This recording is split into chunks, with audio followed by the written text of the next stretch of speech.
All right, hey, we're going to talk about the Renaissance. Through this really quick. Going to talk about the Renaissance in Italy and then move into Northern Europe. Renaissance is the time frame that happens after the Middle Ages. So basically, you're looking at, for our class purposes, 1350 to 1500, somewhere in that range. Really, you could argue that the Renaissance goes into the 1800s if you want to, or you can, because you're going to have the Renaissance, you're going to have the Northern Renaissance, and you're going to have the age of the Enlightenment, and all of these things are going to kind of come out of the Renaissance in some way, shape, or form. And so really it's a different way of thinking about life, about the world, about what's going on. And so the Renaissance is going to start in Italy. There's going to be lots of reasons that it's going to begin in Italy. First, it's going to be the ancestral home of the Roman Empire, and so all the Renaissance really is a return to classical thinking of the Greeks and the Romans. And so the Romans were pretty fixated on Greece, heavily influenced by Greece. And so when you go back and start to explore the Roman culture that is throughout Italy during this time frame, that's still hanging around, you're gonna bump into Greece as well. And so, like, you're walking down the road, you see these big statues that are hanging out, you see Roman art. Those types of ideas are what's gonna fuel the start of refocusing back on those ideas. The other reason that Italy is going to be important here is that Italy misses out on a lot of the instability of the Middle Ages in Europe. The book does a nice job of talking about, France and England fight for like 100 years, the 100 Years' War, whatever, that we kind of skipped over.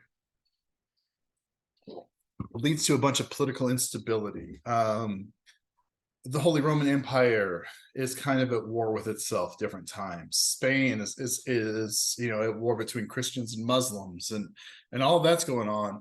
And then there's Italy, kind of hanging out by itself, and for a long period, it's dominated by the Pope, but the Pope gets removed from Rome during a period that's referred to as the Babylonian exile, and he ends up living in different kingdoms, kind of held captive, different places, or different popes are put in place and whatever. And so Italy just is kind of left on its own for a short period of time. And you have these cities like Florence and Milan and Venice and Genoa, that are going to take off because of the centers of trade between Europe, which is up here, in the Middle East and North Africa, and all of this stuff is coming into Italy, and it's going out of Italy, and there's wealth, and there's money, and there's knowledge that's being that's being brought in and shipped out, and it seems like everything goes through Italy because it's right there in the middle. And so these cities that had been around for a long period of time start to take on a new importance because of this trade.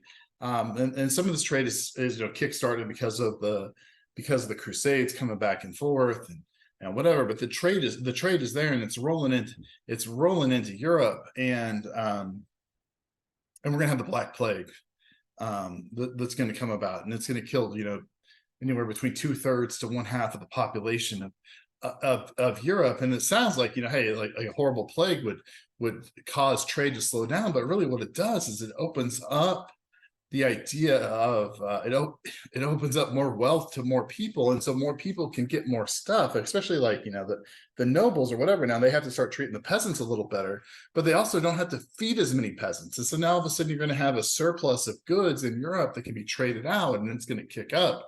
And so Florence is going to be one of the first cities in Italy to really kind of kick off. And it's going to be the center of the Italian Renaissance. I'll go back to my last couple maps here, and Florence is right here, and right there, kind of that Tuscany area of Italy. And it's a beautiful city. It's dominated in the 13, 14, and 1500s by a family called the Medicis. And the Medicis are really, if there's one person, the one group that's really kind of probably responsible for the Renaissance. It might be the Medici family, because they're super wealthy, but instead of holding on to that wealth, they start to pour it back into the Floridian community, right? So they start to hire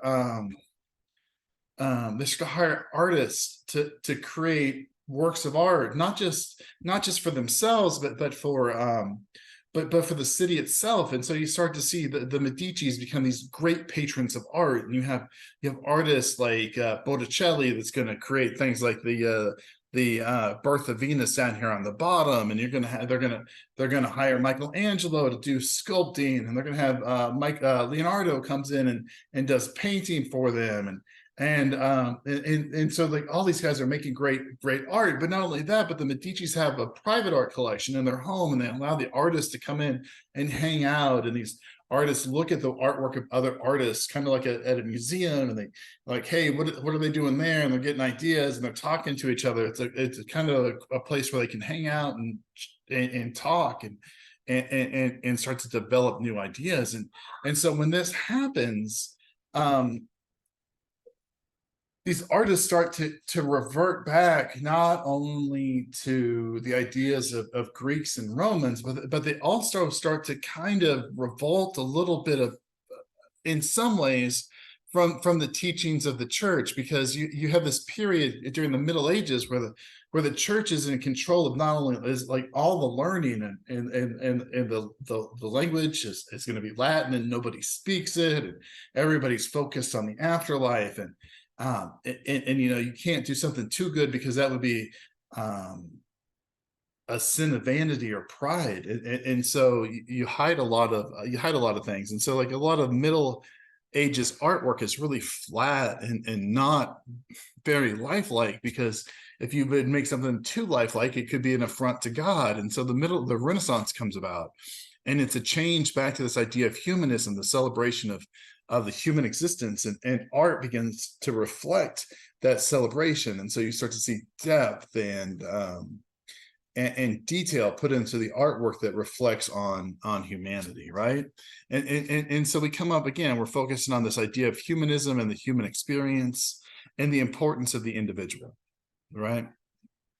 And it's because of this importance of the individual that you're going to start to see in the next class in Western Civ too. The discovery of the New World. Columbus is going to go out and look for glory for himself.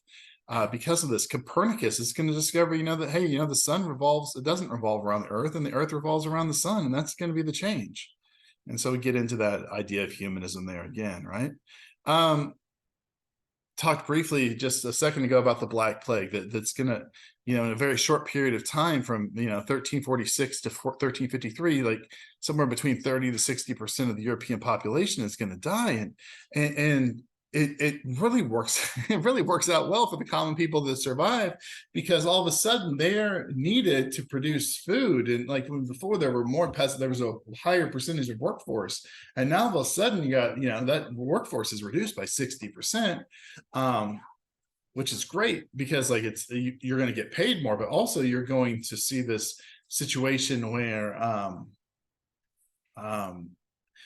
you're able to produce the same amount, but like you don't consume as much because you have a smaller population. So that's going to open up trade. And so that's going to improve life across the board in Europe following the Middle Age, following the Black Death. And so we've talked a little bit about humanism. I just kind of talked about humanism. And so this guy here, Partridge, is considered kind of the father of the Renaissance, or the father of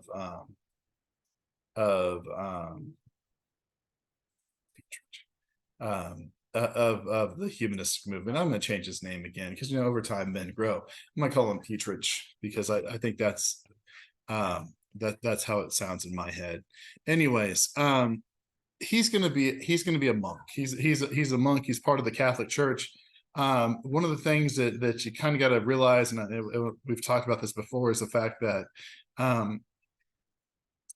people in the church in the Middle Ages and in the Renaissance don't necessarily um, didn't go to the church all the time for a religious calling. Sometimes they're there because they have an intellectual curiosity, and that's the only place that dominates learning.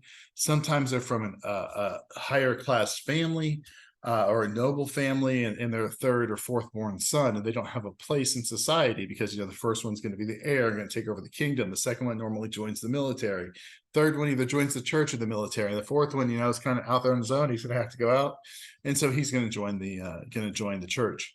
So Petrich is going to join the church, and he has access to a lot of the works of the Greeks and the Romans, and so he's going to go back and he's going to read Homer from the Greeks and Virgil. He's going to read Cicero from the Romans, and he's going to wonder about society, wonder about life. He's going to see the Black Death come in, and he watches all these people die, and he starts to wonder, hey, am I supposed to live my life just to die, or am I supposed to enjoy my life here?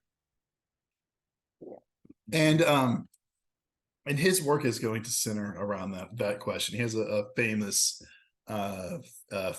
book that's during the time frame. It's called My Secret, and he talks about his love of this woman by the name of Laura, who was married to a Italian noble. And Petrich sees her and falls in love with her, and he writes her a bunch of poems, and she's kind of his muse. But like historically, they probably never actually, or they were never romantically involved. They probably were introduced at some point, and that's about it. And so Petrich writes this book, and it's a dialogue between him and St. Augustine, where he's asking, hey, should I focus on the worldly, or should I focus on the heavenly? And he makes this compelling argument about the world, like, hey, the human experience is unique and we should enjoy it. And then ultimately he chooses to focus on the heavenly, but he does lay out that idea. Okay, so you have this focus on the individual. Art is going to change pretty substantially.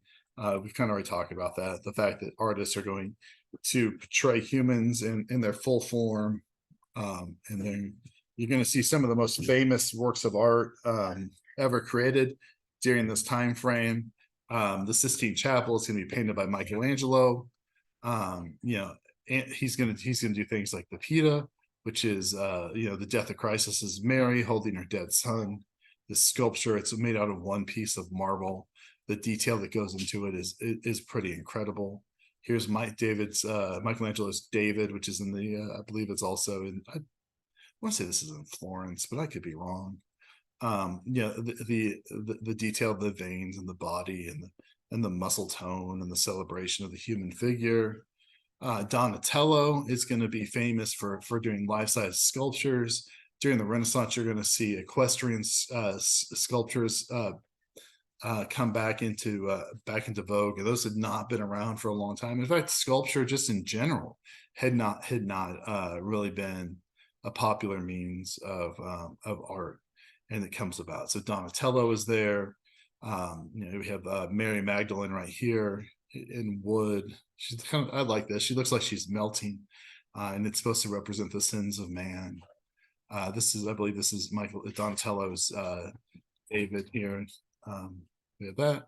You have Raphael, who's a painter. He paints a lot of portraits. This is a pretty common theme of the Virgin Mary and Jesus, baby Jesus. You have that. You have the Christ rising back into heaven, and then of course you have Michelangelo or Leonardo da Vinci, who's going to do things like the Mona Lisa. And all of these guys are gonna fit this description, but Leonardo da Vinci is probably going to be the one that is most known, because he kind of embodies this idea of a Renaissance man, where he's obviously he's a master at art, but he's also going to invent things. He's going to invent a helicopter that would have worked if it would have been able to be constructed in the 1400s. He's going to build a submarine, or plans for a submarine. He's going to study the human body and dissect corpses and try to figure out how the body works. He's going to do different paintings and all that. And I think for the discussion, this module, I ask you pick a work of art that you'd like to go see. This is mine. I'd like to see Perseus with the head of Medusa. It's by Samili. I just think it's pretty. I think it's pretty cool looking. You have the Perseus that the Greek hero. He goes off and he slays Medusa, and I know that Medusa is she's kind of a tragic figure. Like she's she's a misunderstood figure in Greek mythology, but I just think it's neat. I think the statue is awesome, and it's just it's pretty cool, and that's the one that I would want to go see. So, anyways, this golden age of art, we're going to see realism, right? If you go back and look at all these, there's no doubt there's depth. They look realistic. The people look realistic, right? There's perspective. So the things that are far away have less detail, like the mountains or the whatever. Obviously Mary's not as big as a mountain, but they're off in the distance, and so you have depth and perception. You also have vanishing point and linear perspective. And so, like, if you look at the painting of the Last Supper by Leonardo, your eye is pulled into Christ. That's what you're focusing on. Versus, middle-aged art right here, it's going to be really flat, not a lot to it. I draw and paint a little bit. I could do something like that. I can't do anything like this. So it's a lower level of skill. Here's a little joke. This picture of Justin Bieber getting choked in a nightclub looks like a Renaissance painting, and it kind of does. It looks like you have the single point perspective coming into there, right? We have the realism of art, the distance, the perspective. Again, perspective. The people in the background are smaller than people in the forefront, and so those are all going to be Renaissance art. Okay. By 1450, 1500, the end of our class, the Renaissance is going to start to move into Northern Europe. And while Northern Europe, the Renaissance in Italy had been about Greek ideas and whatever, the Northern Renaissance is going to take on a little bit of a different idea. And most of it is going to be about writing. We'll talk a little bit. We've talked enough about the church that you guys understand this. It's just the church is corrupt by the 1300s. It's really the largest institution in Europe. There's no power. There's no one that can really challenge its power base. And so, you get bribes and corruption. You get popes that are there for the wrong reasons, and there's just lots of problems. And so this Northern Renaissance starts to not only look at that, but just life in general, and starts to question the role of government and those types of things. And this idea of learning should be the idea of making one's life better, and this idea of reform and morality and all of those things. And of course, there are some advances in art. The Flemish, like the Dutch, they develop oil paints, which allows paintings to be more bright and vibrant in color and all of that. But really what's going to happen is two things. One is writers are going to come to the forefront in the Northern Renaissance. Because one reason is because Gutenberg is going to invent the printing press, which we're going to talk about just in a second. But the second is in Northern Europe, in Germany and England, in Western Europe, people are going to start to write in a common language. You're going to have Chaucer that's going to develop like the Canterbury Tales, and Beowulf's going to come about. And they're going to be written in the common language, not in Latin. So now all of a sudden, the church isn't controlling that. And so as trade starts to grow and expand, and people start to print books with printing presses, there's money in the middle classes and the upper classes, and they want books. And so you're going to see, books as like the Praise of Folly, which, really isn't important to our study here, but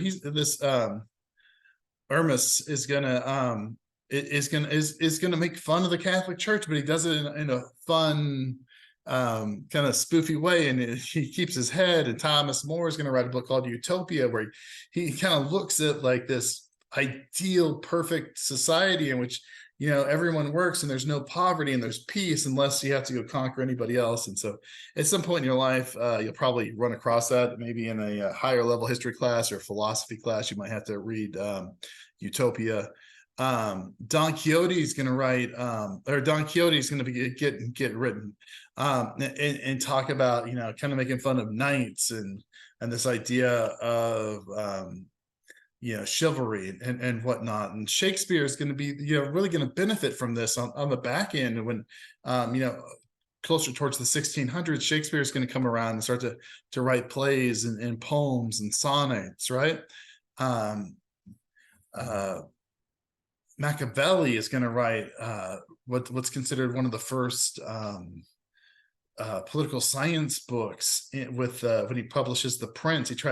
He gets kicked out of he was one of the he was an advisor to the Medici family, and they lose power in Florence towards the 1500s, and he gets kicked out. And he's trying to find a way, basically trying to find a job, and so he writes this book about power and the use of power. And it's a great book. Like, he talks about, is it better for a ruler to be loved or hated, loved or feared? And he argues that people will do more out of fear than out of love, and that as long as the end justifies the means, then anything a ruler does is acceptable. And so it's kind of an interesting read. All this is going to be possible because of Gutenberg's invention of the movable metal type printing press. He's gonna be able to mass produce books now, or not mass produce, but really mass produce books, print books out. And you can print 1,000 Bibles in a week, versus it would take years for monks to hand copy thousands worth of Bibles. And so more people are going to learn how to read. This ideas are going to start to spread more fast. And you're going to see pretty substantial changes. All right, so that's going to kind of get us through the Renaissance. I don't think that you can really cover all the Renaissance in a lecture or even a chapter, but as for the use of this book, of course, that's what we are. And I hope you guys learned something, and I will enjoy the class with you, and I'll hopefully see you down the road somewhere. Thank you.